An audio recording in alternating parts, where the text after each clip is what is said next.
جو ہماری عبادت گاہیں ہیں یعنی مساجد ہیں، اسی طرح مدارس کو بھی آپ اس کے ساتھ شامل کر لیجئے، یہ دونوں مقامات دین کی ترویج کا مقام ہیں، دین کی ترویج کی جگہ ہیں۔ تو مساجد میں بھی صفائی اور ستھرائی کا اہتمام یہ بہت امپورٹنٹ ہے۔ قرآن کریم فرقان حمید میں اللہ نے فرمایا وَثِيَابَكَ فَطَهِّرْ، اور اپنے لباس کو صاف رکھو، ستھرا رکھو۔ اب نماز میں ہم کس کی بارگاہ میں حاضر ہوتے ہیں؟ اللہ کی بارگاہ میں۔ دنیاوی حوالے سے ہمیں کسی کے پاس جانا ہو تو ہم سوچتے ہیں کہ مجھے کون سا کیسا ڈریس پہننا ہے، پرفیوم کا استعمال کریں گے، اور سارے اہتمام کے بعد آپ اس بندے سے جو دنیاوی حوالے سے کوئی پرسنالٹی ہے ملاقات کے لیے جائیں گے۔ نماز رب سے ملاقات کا ذریعہ ہے، نماز اللہ کے قرب کا ذریعہ ہے۔ کیا اس کی بارگاہ میں جس حال میں تھے اور اسی حال میں اٹھ کے آپ مسجد میں آ جائیں گے؟ بعض لوگوں کو میں نے دیکھا کہ وہ انر پہنے ہوئے مسجد میں آ جائیں گے، عجیب و غریب ان کا حال ہو رہا ہوگا اور پورا ماحول وہ خراب کر دیں گے۔ تو مساجد یا مدارس، اس کی صفائی اور اس کی طہارت بھی بہت زیادہ امپورٹنٹ ہے۔ اس میں خاص طور پر میں گزارش کروں گا جو کمیٹی کے افراد ہوتے ہیں، منتظمین مساجد یا منتظمین مدارس جو ہوتے ہیں، اداروں کو جو چلانے والے ہوتے ہیں، یہ اللہ کے گھر کی صفائی کا خاص خیال رکھیں۔ یہ ورنہ یہ بڑی افسوسناک بات ہوگی کہ ہم گھر کو تو بڑا ستھرا رکھنا چاہیں کہ گھر میں کوئی گندگی نہیں ہونی چاہیے، اور جو مسجد ہے، اللہ کا گھر ہے جہاں پر اللہ کی بندگی عبادت ہوتی ہے، اس کو گندا رکھ دیا جائے یا اس کی صفائی ستھرائی کا خاص اہتمام نہ کیا جائے، یہ بری بات ہے۔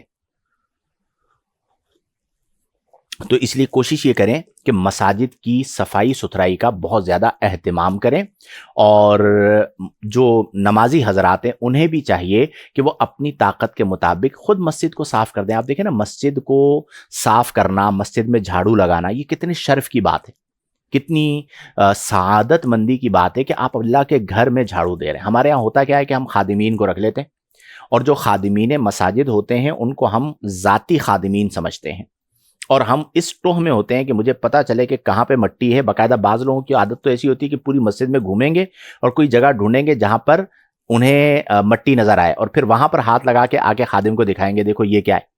ٹھیک ہے، تو یہ جو روش ہمارے یہاں پائی جاتی ہے یہ غلط ہے۔ ہم سب نے مل کر مسجدوں کو صاف ستھرا رکھنا ہے۔ اس کے ساتھ ساتھ ایک اور چیز، وضو خانہ اور واش رومز لاکھوں روپے چندہ کرتے ہیں۔ ٹھیک ہے، سب سے پہلے جو خرچہ کرنا ہے وہ آپ وضو خانہ اور واش روم صاف ستھرا رکھیے۔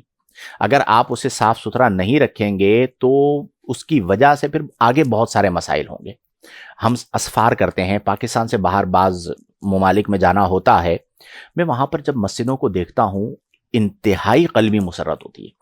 اس کی وجہ کیا ہے کہ وہاں پر باقاعدہ منتظمین مساجد، چاہے وہ گورنمنٹ ہی اس کا انتظام دیکھتی ہو، وہ اتنا بہترین انتظام اور صفائی ستھرائی کا نظام رکھتی ہیں کہ جس کی انتہا نہیں۔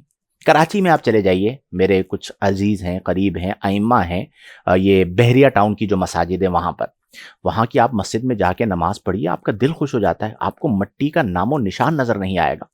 واش رومز کے اندر بہترین صفائی ستھرائی کا اہتمام ہوتا ہے، تو یہ ہماری شہر کراچی کی مساجد میں کیوں نہیں ہو سکتا؟ اصل چیز ہے ترجیح۔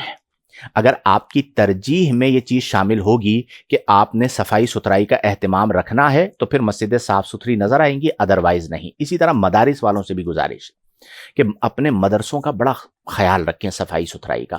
وہ دین جس میں الطہور شطر الایمان قرار دیا گیا کہ طہارت نصف ایمان ہے، اس کے جو قلعے ہیں، اس کے جو مراکز ہیں، وہاں پر صفائی ستھرائی کا اہتمام نہ ہو تو یہ بڑی تکلیف دہ چیز ہے۔ تو اس لیے کوشش کریں کہ ہم نے صفائی ستھرائی کو اپنی زندگی کا حصہ بنانا ہے۔